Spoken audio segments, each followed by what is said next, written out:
Once upon a time in the city of Paris, a young man lived in the bell tower of the Notre Cathedral. He was strong enough to ring the church bells. He was also very gentle, gentle enough to hold small birds in his hands. His only friends were the gargoyles. They did not mind that he had a hunchback and a face so ugly that his evil, cruel master named him Quasimodo, which means half-formed.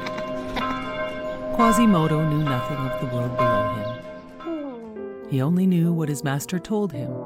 His master even taught Quasimodo to think of himself as a monster. Quasimodo wanted to join the crowds below him on the streets of Paris so bad, but his master would never let him leave. Quasimodo spent his days carving small wooden figures, wishing he could see the whole world below. Once a year, Paris celebrated the Festival of Fools. The gargoyles convinced Quasimodo to climb down the tower and attend the festival. Everyone wore masks at the festival, so no one would pay attention to Quasimodo's looks. Quasimodo went to the festival and saw the most beautiful gypsy dancer, Esmeralda. The master's newest soldier, Captain Phoebus, saw Esmeralda and also thought she was the most beautiful.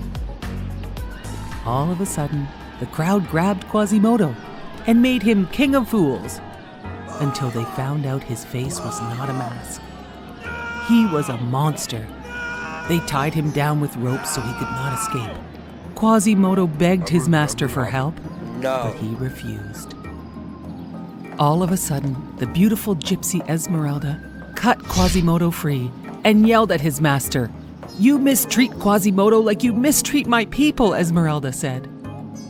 "You will pay for this," yelled the master, and he ordered his new Captain Phoebus to arrest her. Esmeralda snuck away into the cathedral with her goat. Captain Phoebus found her there and did not want to arrest her.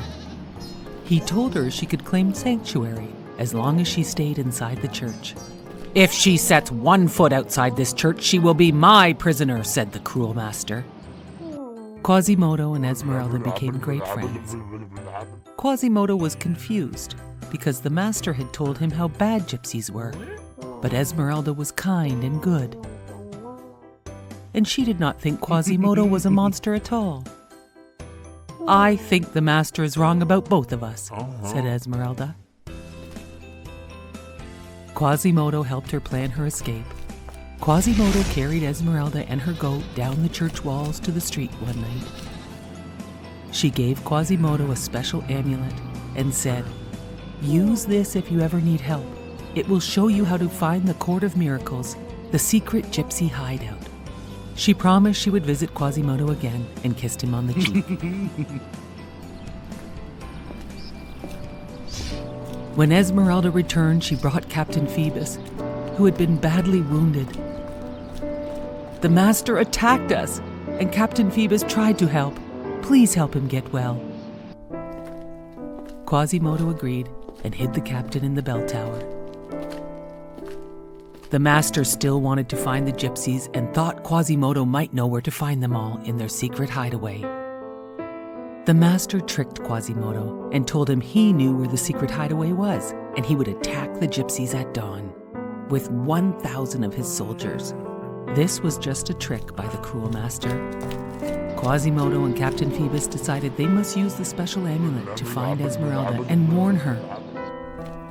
They secretly made their way to the Court of Miracles, but they had no idea the master and his soldiers were secretly following them. Quasimodo and Captain Phoebus led them to the secret gypsy hiding place. "Take them all away," the cruel master yelled to his soldiers. "No, please," begged Quasimodo. But the master had a heart of stone. The next day, the master had chained up Quasimodo in the bell tower and was going to punish Esmeralda in the courtyard below. Quasimodo broke his chains and rescued Esmeralda and brought her to safety in the bell tower. The master tried to break into the tower with his soldiers, but the gargoyles beat the master and his men. At At last, the master's evil reign was over. The people of Paris cheered. Hip hip hooray for Quasimodo! Finally, Quasimodo understood he was not a monster at all. But to the people of Paris, he was a great hero.